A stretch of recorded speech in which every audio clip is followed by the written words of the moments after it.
What's going on, you guys? Welcome back to the Home Field Podcast. I'm your host, Kyle Dabro. Obviously, this episode is going to primarily focus on all of the AFC Divisional games and the NFC Divisional games that we had this past weekend. We had an absolutely outstanding weekend of football. Really can't wait to dive into the games that we had this weekend for you guys. So first things first, we will go over what I thought was the more compelling games of the weekend.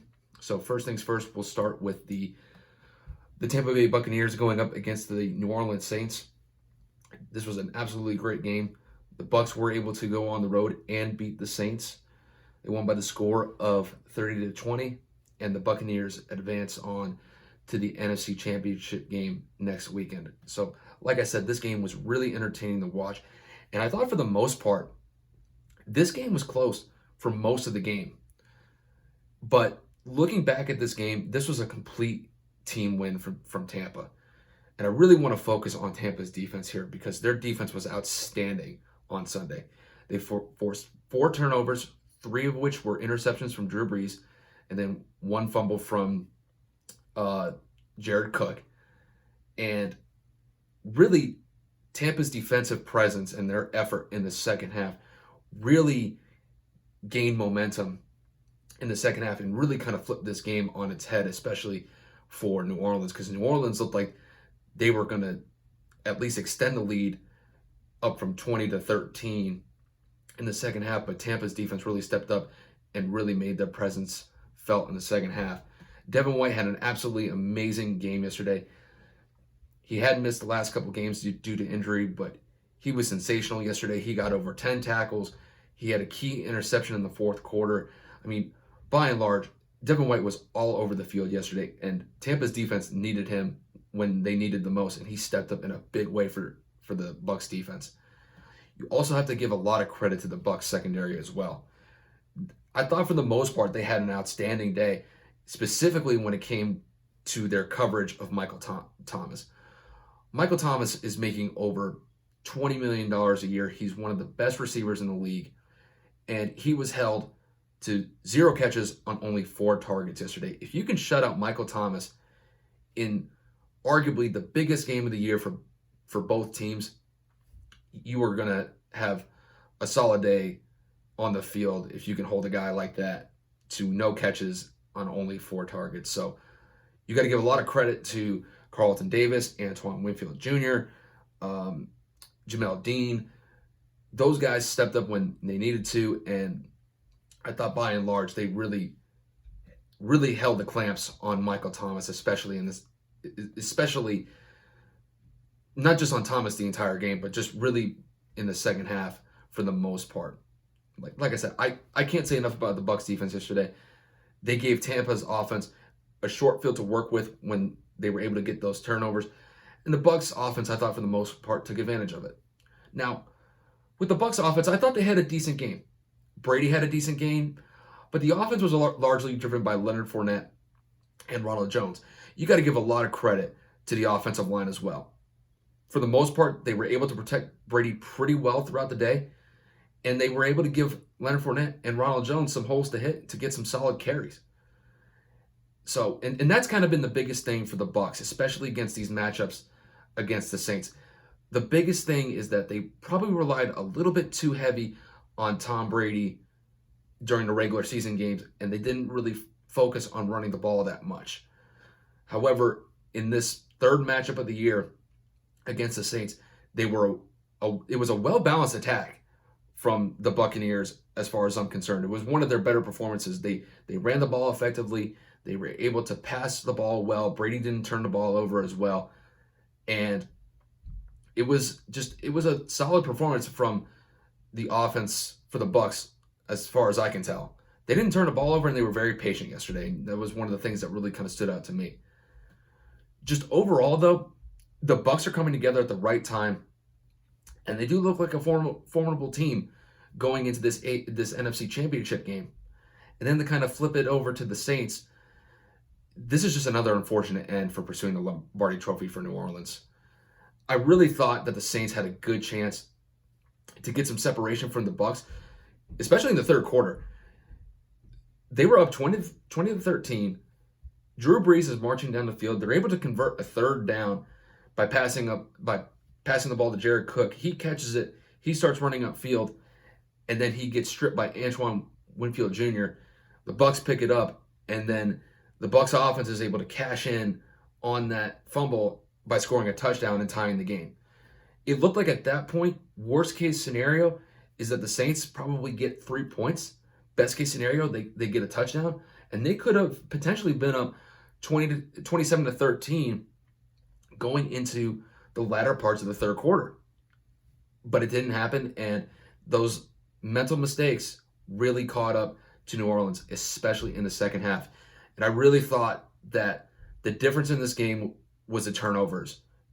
The Saints didn't help themselves yesterday. Like I said, they had 4 turnovers yesterday, and the Bucks didn't have any. Drew Brees was not himself yesterday, and really this game spotlighted Drew Brees' age. He had 3 interceptions, and all of those interceptions were to the outside part of the field. And you could say that the Bucks' defensive strategy in this game was to try to get pressure on Drew Brees as much as possible and to force him into situations where he has no option but to throw it to the outside. I'm thinking that, by and large, Tampa went in that direction as far as coverages go to try to capitalize on Drew Brees' inability to really stretch the field and put himself in a situation where if he's throwing it to the outside, there's a very good chance to either knock the ball down or potentially intercept it. And that's what happened a few times yesterday in the game against Tampa. So really, you have to really kind of look at the Saints offense here and their inability to stretch the field. Drew Brees' age, and obviously he's still compromised from that rib injury that he suffered a few weeks back, so he's not the same. And with all those turnovers, Brees didn't help out the defense. It basically put them in a situation where the Saints defense has to defend a short field against Tom Brady. And really that's why, in part, the Saints lost 17-7 in scoring differential in the second half. It was 13-13 at halftime. And it looked like the Saints had a very good chance to really take command of the game. But those turnovers really turned to be disastrous for the Saints in the second half, and the Bucks took full advantage of it. I would have liked to see a little bit more production out of Alvin Kamara yesterday. I thought he was actually getting some decent carries. He had around 18 carries, almost had about 90 yards rushing, so he's getting somewhere around 4.5 to 5 yards a carry. It's just I didn't think that the Saints utilized him enough, and when they got down after I want to believe they were down 23-20, and then it was down 30-20. They just didn't really use Kamara in the run game once they got to the point where they were losing in the game. But there were times where I thought that they could have definitely used Kamara more productively. It just didn't happen.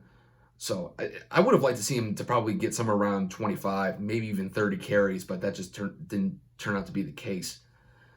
And this is just another unfortunate end, like I said, for the Saints here. The Saints have had a championship window these last couple years, but they just haven't been able to get to the Super Bowl. And it really does seem like with this loss, it does seem like the Saints championship window has closed at this point, and it does look like that Drew Brees' career as well is coming to an end. There's a very good chance that Drew is probably going to retire after this season. There were multiple reports even before the game saying that this was probably his last game playing in the Superdome. And you could kind of tell that when he was walking off the field after the game. If you just looked at his facial expressions, it seemed to indicate that that was his final game. He even had a small conversation with Jameis Winston. I don't know what was said between the two of them, but just trying to read lips from what they were talking about, it does seem like Drew was kind of giving the reins over to Jameis Winston. But obviously, time will tell in these next few weeks on whether or not Drew Brees does retire from the game. It's just an unfortunate conclusion to a Hall of Fame career for Drew Brees. He's had an outstanding career. He's won a Super Bowl. He's the only thing that really kind of eluded him was winning an MVP, which is just absolutely insane that he was never able to win an MVP throughout his career. So, like I said, we'll keep our eyes on Drew Brees over these next few weeks, but I'd be very surprised if Drew Brees comes back after what we saw from last night, it did seem like this was the conclusion to his career, and it's just an unfortunate one for him. But just to kind of wrap this game up, I want to talk a little bit about Brady here. I can't believe that this guy is still out there. And when you juxtapose Brady to Drew Brees last night, Brady looked like a typical quarterback. He's 43 years old, and yet he's playing better than some of the quarterbacks that are essentially in the prime of their careers. And the one thing that I think Brady understands probably better than any quarterback or any player that has played the game of football is the situational awareness of the game. This was not a game that required Brady to go out and throw 300, 350 yards passing, put up 4 touchdowns, and really carry the weight of the team offensively to get them the win. This was a game that was primarily focused on running the ball, limiting turnovers, or just really limiting mistakes as much as possible, and then capitalizing on the mistakes that the other team made and converting them into points. And that's exactly what happened last night. This really seemed to me like a Patriot game in the playoffs. It's kind of what we've been accustomed to for the last 2 decades watching the Patriots in the playoffs. They capitalize on other teams' mistakes and then they crush them for it. And that's what you saw last night. It just seemed like that Brady was smart. He went to the check down a lot because Mike Evans only had 1 catch, Antonio Brown only had 1 catch, Rob Gronkowski only had 1 catch. And the leading receiver, if I'm right, for the Tampa Bay Bucks was Leonard Fournette. He had 5 receptions yesterday, and he ended up getting a receiving touchdown just on a check down on 3rd down. So Brady understood the not just the significance of the game, but really the tide of the game. It was who's going to make the first mistake and who's going to capitalize on that. The Bucks didn't. The Bucks played a clean game, and the Saints just had turnover after turnover, and the Bucks took full advantage of it. So it's absolutely outstanding. It's absolutely incredible to me that Tom Brady, he's played in the league for 21 years, and this is his 14th championship appearance. This guy is just an anomaly. He's still playing at a top 5 quarterback level at 43 years old. He's putting his team in the best position to win pretty much every single week. And the Buccaneers are 1 game away from potentially playing a home game in the Super Bowl in Tampa. It's remarkable. I could go on and on about Brady, but the guy just continues to defeat Father Time. And the verdict is still out on whether or not he's going to play like this for the rest of his career, but he is set up to keep playing for a few more years compared to some other older quarterbacks like Drew Brees, like Philip Rivers, like Ben Roethlisberger. Those guys are pretty much on fumes for their career in the NFL, and they're a little bit younger than Brady.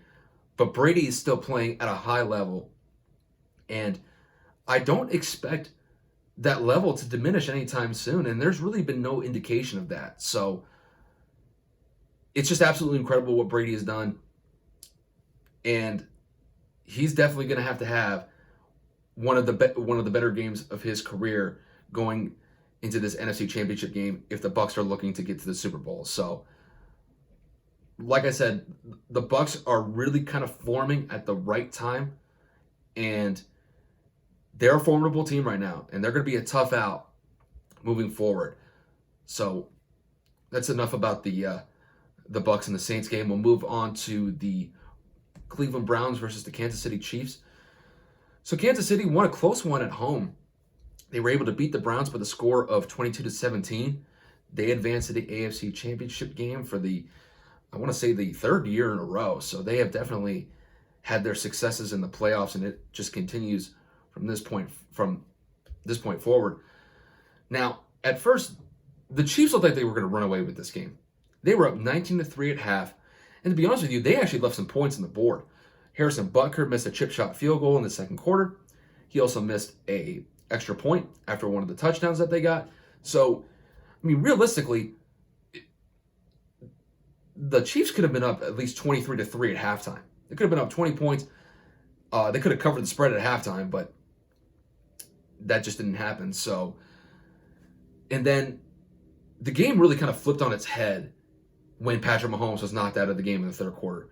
He ran like a small little bootleg to the outside, and when he got tackled, it almost kind of seemed like his neck almost got like pulled out of, like this is like a terrible way to like describe what happened, but it almost looked like the guy that was tackling him kind of like pulled his neck out. And when Mahomes got back up, he stumbled, and he didn't really have a good sense of where he was at. Just looking at him after the play. So that play knocked him out of the game. He suffered a concussion, and really at that point in the game, the Browns had a golden opportunity to steal the game in KC, but they just couldn't capitalize enough, and they fell a little bit short. You've got to give a lot of credit to KC's defense. They stepped up when the game seemed to be turning in favor of Cleveland, especially after Mahomes got knocked out of the game. And KC's defense was able to stem the tide against Cleveland. This was a team, speaking about the Browns here, the Browns almost put up 50 points against the Steelers the week before.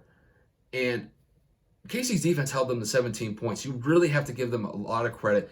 You got to give a lot of credit to Tyrann Mathieu. Got to give a lot of credit to Chris Jones. Chris Jones really made his impact in the fourth quarter by getting some pressure on Baker Mayfield. So those guys were kind of the unsung heroes of the game.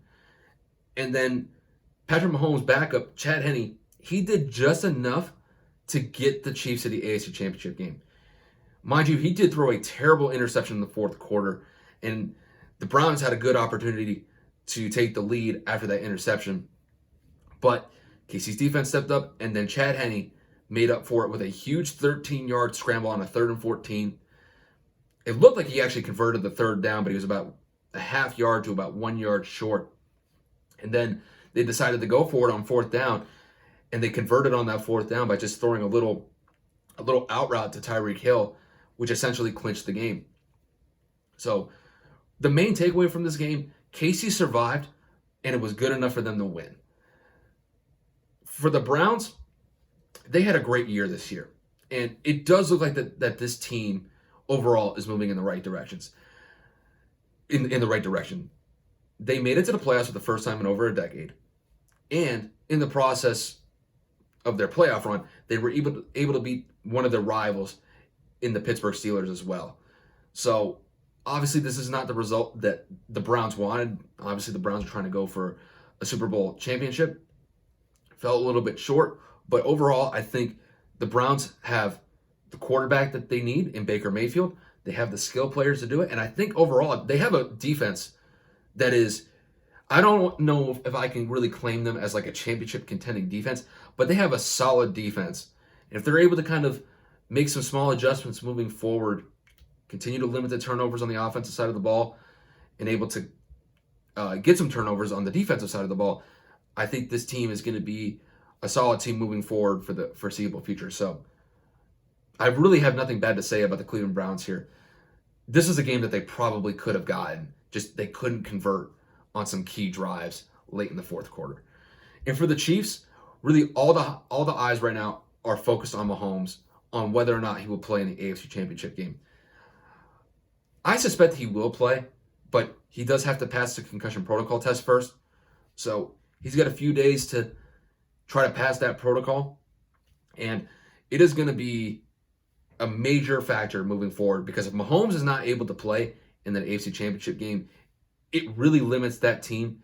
And I'll say this, if Mahomes isn't able to play in the AFC Championship game, that defense is going to have a Hall of Fame type performance for them to get to the Super Bowl, because I just don't think that Chad Henne will be the guy to lead that team to the Super Bowl this year if the case remains that Mahomes doesn't play in the AFC Championship game. So we really kind of have to see what happens with Patrick Mahomes and his health. But my suspicion is that he will play. And I think it would just be absolutely insane if he doesn't. And I think it really would limit really the Chiefs' potential to get to the Super Bowl if he's not able to go. So moving on from the Browns and the Chiefs game, we'll move on to the Ravens versus the Bills. So this game took place on Saturday, and the Bills were able to win at home. But this was a defensive battle, and they won by the score of 17-13. Going into this game, I really thought that both offenses would put a decent amount of points on the board here, but weather really proved to be a major factor in this game, and it really turned it into a defensive game. I remember when I was watching the game, they would always have like the camera pointed at the flags just whipping in the wind, and it wouldn't have surprised me if the winds were up to like 20, 30 miles an hour in points throughout the game. And it definitely affected both teams because early in the game, the Ravens had some chances to get some points on the board via Justin Tucker knocking some field goals through. But he missed 2 field goals back to back, and both field goals hit the upright both times. So Justin Tucker left 6 points out in the field, but really the wind played a major factor in those field goals not ending being good ones. So obviously weather was a major factor. It definitely affected both teams. But to me, the biggest moment in this game was really in the third quarter. So just to kind of put it into perspective here, the Bills had just scored on a touchdown to Stephon Diggs on the prior possession to put them up 10-3. And the Ravens were marching down the field, and it looked like they were either going to match Buffalo with a touchdown or at least get a field goal from Justin Tucker to essentially close the gap to about 4 points. At worst, it's like 10-6. At best, it's tied 10-10. That's what I was kind of thinking when the Ravens were inside the 10-yard line and trying to score a touchdown. However, the worst possible scenario ended up popping up, and Lamar Jackson threw an interception on 3rd and goal, and the Bills took full advantage of it and returned it for a pick 6, and that put them up 17-3. And to me, that was just a punch to the gut for the Ravens because throughout most of the game up to that point, the Ravens just failed to get any sort of consistency on the offensive side of the ball. They weren't able to really throw the ball effectively. J.K. Dobbins was held in check for the most part of the game. Lamar Jackson didn't have any breakout moments like he did against Tennessee the week before. It just seemed all in all that the Ravens offense really struggled to get going. And then to make matters worse, on the next possession for the Ravens, you had a bad snap by the center. The ball flies over Lamar Jackson's head. Lamar's got to run after it. He picks it up. He throws it from the 2-yard line. He throws it out of bounds. He gets flagged for intentional grounding. And then to compound that situation, he suffers a concussion on that play that knocks him out of the game. And in my eyes, really kind of ruined any chance, or really ended any chance for Baltimore to get back in the game. And I mean, after the pick 6, there were no scores after that point. So the score really remained at 17-3 for the rest of the game. And the Bills ended up getting the win at home. So overall, I thought the Bills didn't have their best performance of the year. However, it was good enough for them to get to the AFC Championship game. Josh Allen didn't turn the ball over. None of the offensive players turned the ball over. And the defense played outstanding against one of the most dynamic players in Lamar Jackson. And they were able to shut down the Ravens' run game. And the Ravens have had an outstanding running attack for the last 2 years. I mean, they were averaging close to 200 yards rushing this year after they had just averaged over 200 yards rushing last year. And the Bills were able to really shut down that offense to only 3 points and keep Lamar Jackson and any of the star players on the offensive side of the ball for the Ravens in check yet on Saturday. So got to give the Bills defense a lot of credit. They stepped up when they needed to, and that's why they're going to the AFC Championship game. For the Ravens, this team is a little bit perplexing to me because here's what I'll say about the Ravens. The Ravens, I think, have a championship contending defense. They have the players in Marcus Peters, Pernell McPhee, Marlon Humphrey, they have a solid core of guys on that defense. But the one thing that John Harbaugh and the coaching staff is that they're going to have to focus on in the offseason is they need to start addressing the wide receiver position on the offense. It's a glaring weakness, and I don't think that the Ravens can get to the Super Bowl or potentially win a Super Bowl by just pounding the rock 75 to 80% of the time. You have to at least integrate or incorporate some competent offensive pass game to at least not be one-dimensional. There have been times throughout this season where Lamar Jackson has been frustrated by the offense's not willingness, but really execution to be able to put up points. And in large part, he said in certain press conferences this year, it's like the defense knows what we're running before we even run the play. So John Harbaugh is going to have to address the situation on the offensive side of the ball sooner rather than later.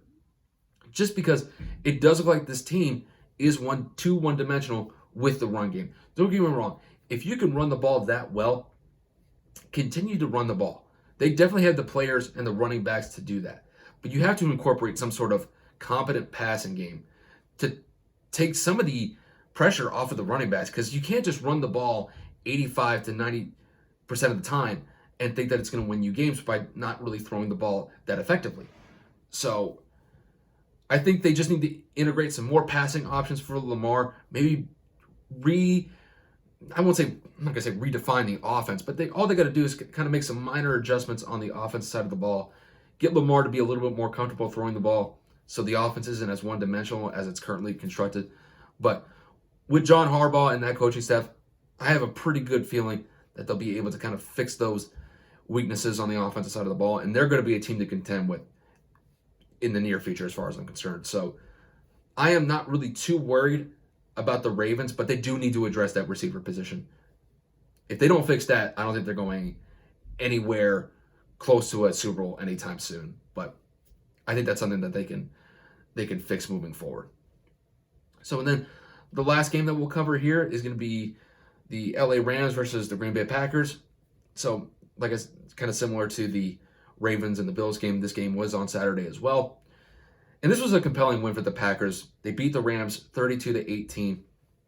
And even though that the score indicates a pretty decisive win for Green Bay here, LA did cut the lead to 6 points right before halftime. So the Rams are marching down the field.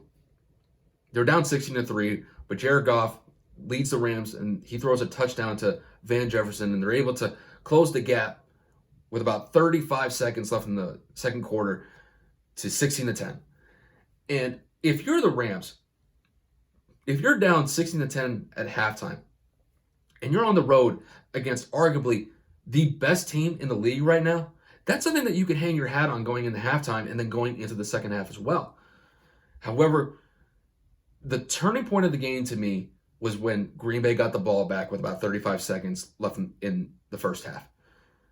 Like I said, it looked like it was going to be 16-10 at halftime, but Aaron Rodgers was able to drive down the field, get the Green Bay offense to the Rams 20-yard line in under 30 seconds, and then Mason Crosby ended up knocking about a 35, 40-yard field goal that put the Packers up 19-10.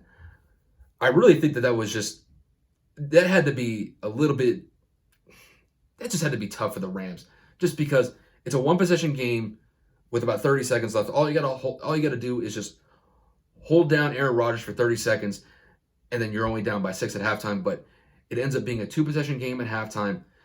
Green Bay gets the ball in the second half, and the Packers really cashed in on a huge play from Aaron Jones that set them up in the red zone. So Aaron Jones, in one of the first few plays in the third quarter, had a huge gain of almost like 50 yards, if not more, set Green Bay up in the red zone, and then Green Bay cashes in on a touchdown.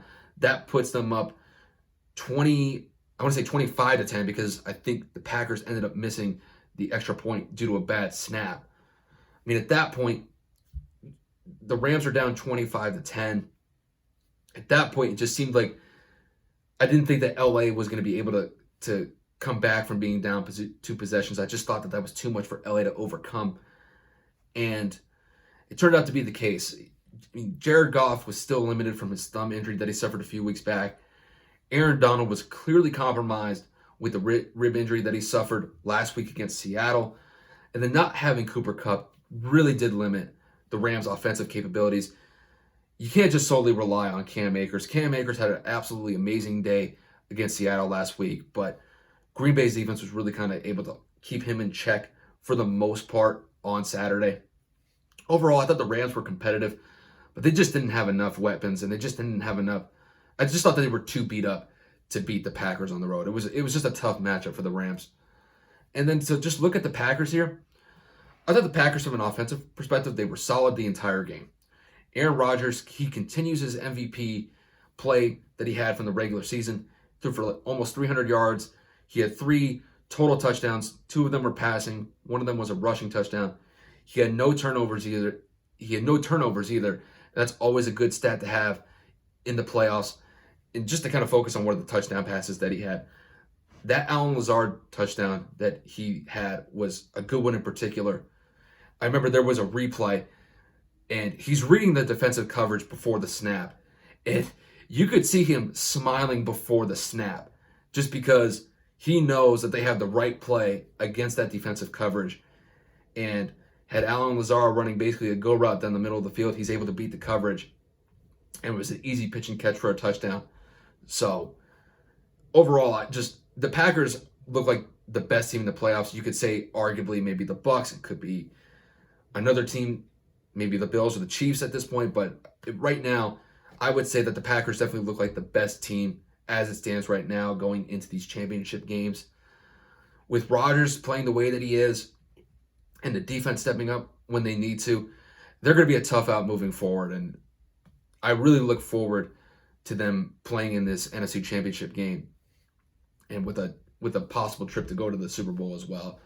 So with that said, we have our championship games set up in the AFC and the NFC. So we've got the Bills going up against the Chiefs in the AFC Championship game. And then in the NFC, we have the Tampa Bay Buccaneers going up against the Packers in the NFC Championship game. So I'm not going to get into these games too much. We'll definitely get into these games. We'll dive into these games a little bit more throughout the week. But just looking at these matchups on paper, I am really excited to see what these teams are able to do. I'm not going to say anything about who I'm picking for the game and who I think is going to go to the Super Bowl. But we have some great storylines here. You have the Bills. The Bills haven't been to an AFC Championship game since the early 90s. This is the first time that they've been in the playoffs in such a long time, and they have a possible trip. They have a possible chance to get into the Super Bowl, to play in the Super Bowl in Tampa. If you're looking at the Chiefs are trying to be the first team since the 2003-2004 Patriots to repeat a Super Bowl champions, but it's all really dependent on whether or not Patrick Mahomes plays, because if Mahomes does not play in the AFC Championship game, I think it really limits the Chiefs, but we'll kind of see what happens with him and his availability moving forward. But overall, I think it's going to be a great game between those two. And then to flip it over to the NFC, you got Tom Brady going up against Aaron Rodgers. And this is one of the matchups that I think really NFL fans across the board have been waiting to see, watching these two quarterbacks go at it in a game that really counts. Now, I think a lot of us would have wished that Aaron Rodgers and Tom Brady would have met in the Super Bowl when Tom Brady was playing with the Patriots, and then the Packers going up against the Patriots in the Super Bowl. But we'll have to suffice with both of these guys going up against each other in the NFC Championship game. Really excited to see this game. I think both defenses are going to have a tough day ahead for them. You got all the weapons with the Bucs to contend with, whether it's AB, Mike Evans, Chris Godwin, Rob Gronkowski, and Cameron Brate. So it's definitely going to be tough for Green Bay secondary to match up against that. But the Buccaneers defense is going to have a hell of a time trying to defend against Aaron Rodgers, Devontae Adams, Aaron Jones, and then some of the other receivers that Green Bay has. So overall, it is going to be an outstanding game between these two. But I really look forward to that matchup between Tom Brady and Aaron Rodgers. I think that's something that we've all really been kind of clamoring for the last few years, and now we finally get to see it played out in front of us. So, with that said, you guys, that'll pretty much wrap up the episode. Like I said, we'll definitely get into more of these AFC and NFC Championship game matchups later in the week. Probably have Kevin on for another episode at the end of the week, and we'll do a deep dive into these matchups, and then we'll make our predictions at the end of the week. So definitely stay tuned out for that. Other than that, all of this is going to be put up on YouTube, Spotify, anywhere that you stream your podcast, anywhere that you can watch the podcast. It'll be up on YouTube, so you guys will have access to all of this. So I'm really excited for these games coming up this weekend. I can't state that enough. It is going to be a really fun day to watch some football this upcoming Sunday. With that said, though, I'll wrap it up from here, you guys. I want to appreciate you guys tuning in to the Home Field Podcast. Like I said, definitely stay tuned for the NFC and AFC Championship previews later this week. And that's pretty much all I got for you guys. So take it easy, you guys. Hope you guys enjoyed the episode, and I will see you guys later this week.